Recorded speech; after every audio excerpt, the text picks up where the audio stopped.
Okay, so a few weeks ago, Rick Bentley gave a great morning ascent about lead generation. So I said, okay, that was my speech, so now I've got to really rework everything and figure it all out. So I've got it. The other night I was watching the news and I saw that the Utah governor was asking everyone to pray for rain. So I figured, hey, let's take that page and let's pray for leads.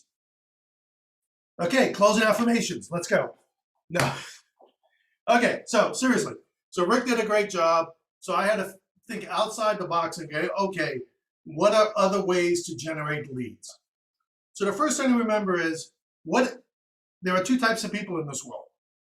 The ones that you know and the ones you don't know. So what is a lead? Some coaches say a lead is the name and the contact information for someone who's going to do something in the future. What's the future? I mean, there are certain coaches that say, hey, if you're not going to buy or sell in 3 months, you're gone. Some people say, I'm going to keep calling this person until they tell me to stop calling them. So it all depends on what your definition of a lead is and how long you want to work with someone. I have a different definition of a lead. I want to build a referral-based business. So a lead to me is someone who at some point will need my services. However, more important to me is that they also will refer me to their friends and family who need my services. When I was door knocking, door dropping, cold calling, I remember saying to myself, the chances of finding that one person who is thinking about buying or selling real estate at the exact time that I am calling them is about the same as me winning a lottery, which is about 1 in 300 million. However, the payoff for the lotteries are much better than the commission on one deal. So instead of trying to find that one person who's going to do something, what you want to do is build that relationship. So now that one person is going to refer you to all their friends when they have something to do. So how do we capture leads and build that referral business? Here is the 4-1-1-1-1 on lead generation. 1 hour every day of dedicated lead generation. No matter how much business you are doing, you need to do lead generation because otherwise real estate is a roller coaster. You have a lead, they do something, you're busy doing their deal, they're done, now you have nothing. Now you have to get your next lead. So you always need to be filling that pipeline with leads. The other one, set one appointment with either a buyer, seller, or someone in your sphere of network with them.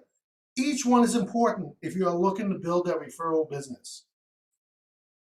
Go on one appointment every single day and add one person to your SOI. That is potentially 220 more contacts that are added to your referral database.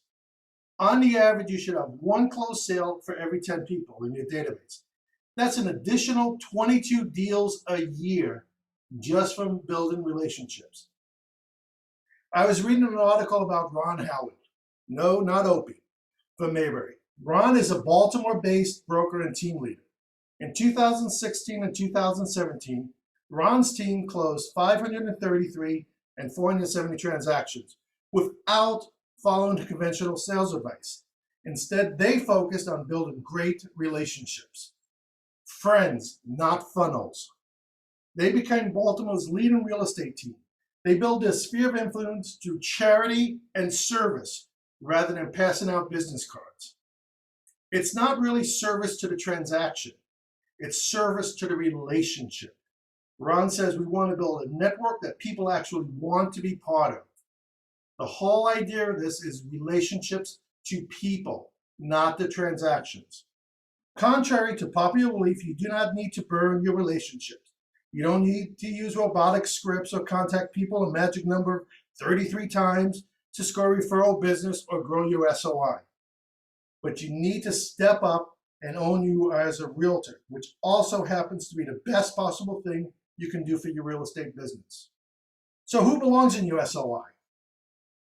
Past co-workers, your friends, your spouse or partner's co-workers and friends, your kids' friends or their parents, your kids' teachers, school workers, your extended family, your neighbors. friends and acquaintances from social groups such as neighborhood association, Rotary, PTA.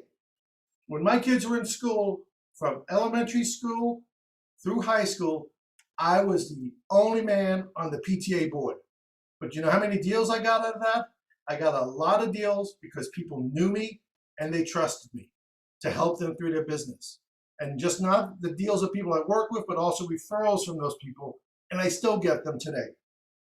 Don't get sidetracked thinking about what you're going to say when you reach out, or why you really don't know this person that well and what am I going to do. The first step is to get the names down on a paper. And at this point, it's absolutely crucial you don't undervalue or overthink a single candidate for your list. Everyone knows someone who's going to be doing something in real estate. They may not be moving for 30 years, but I guarantee you they have at least 5 or 6 friends in the next few years who's going to ask them, hey, who do you know is in real estate? I need to do something. Put yourself in your contact's shoes. If you have a friend you usually chat with via text or Facebook, it would be weird to call them up on business and start asking them about what to do and who needs to buy their home. Instead, go ahead, send them a quick message, sharing a recent win, a funny story, or a revelation about the market. Try to do this for each and every person on your list. And remember, you are not selling. You are adding value to them. If you call, C-A-L-L, follow these easy remember steps. C, check in. Show you care and genuine interest in your life. Okay?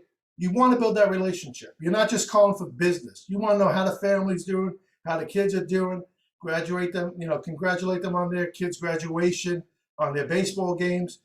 Be part of their life. 2, you got to ask, how can I support you in what you're doing? Then you got to listen for their answer. Okay, it may not be related to business. They may need help in something else. So you just got to listen. And then 3, list. Talk to them about stuff that you've been doing and how your business has been going.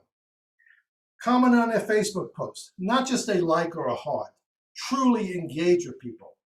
So I've got a 5-5 rule for Facebook. Each day, leave 5 comments on your SOI posts. Comments, engaged comments, not just a like, not just a smiley face, but an actual comment to show that you're engaged with them. Like 5 posts from your SOI, and then send 5 personal messages to people out there. Just a hi, hey, so you had a great trip. Hey, congratulations on your son's graduation. Again, it's all about engagement and building that relationship. There's also a rule about Facebook. 3 posts every week. 1 about listing of yours, 1 informational about real estate, and 1 about something that you're doing. Okay? At its best, marketing to your SOI helps you establish yourself both online and offline as a local real estate expert. There are 3 primary ways to get your name out there. Become active in the community. Okay? Join organizations. Like I said, join the PTA. Join, go to soccer games. Buy a banner at your soccer games. Just be active and expand your presence on social media. Set aside 1 or 2 days a month to attend a local community or charity event. Start engaging more on social media, sending out mailers to your sphere, either physical or electronic. A recent consumer survey from Active Pipeline said these are the 5 best ways to start an email if you want someone to open it. Just sold in your area. Real estate market shop stop in your area. Have you been wondering what your home is worth? List now or later. 6 steps to get your home ready for a listing. Thinking about a vacation home. Again, this is stuff you are giving value to them. You are not trying to sell them anything. You are just giving them information and value.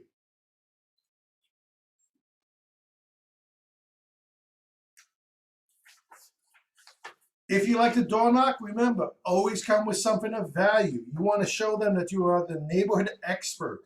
People always want to know what their home is worth, what the home down the street sold for, and what is happening in the area. It is great information.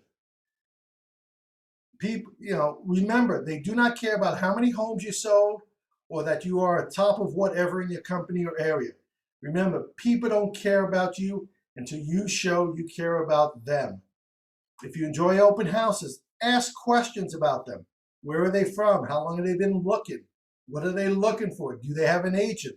If they say yes, it may be a quick reaction, or they truly may have an agent. Ask if you know the agent's name.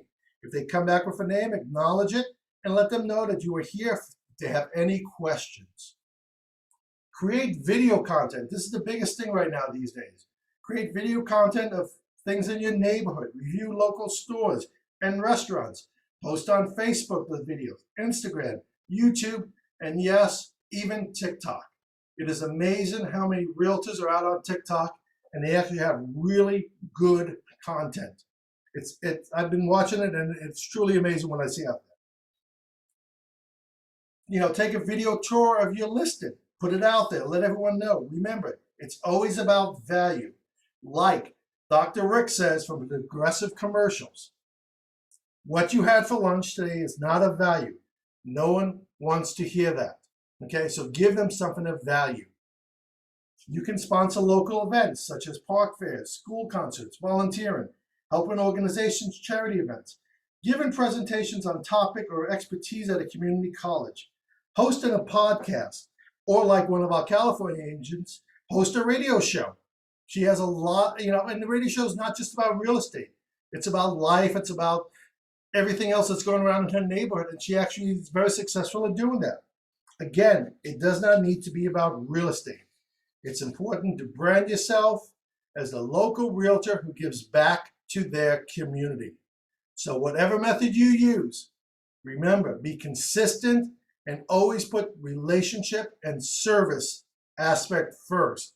Then the deals and money will follow. Thank you. Hopefully that's some good information for you. Like I said, most of my business has always been referral business. I belong to organizations, the PTA. If people know you and trust you, they're going to come to you. I still get called. My kids have graduated from college already, and I just got a call recently from, my kid's band director. They're moving to Wisconsin. They're thinking about selling their house. So you want your name to be the first person they think about when they want to call. Close it out for me.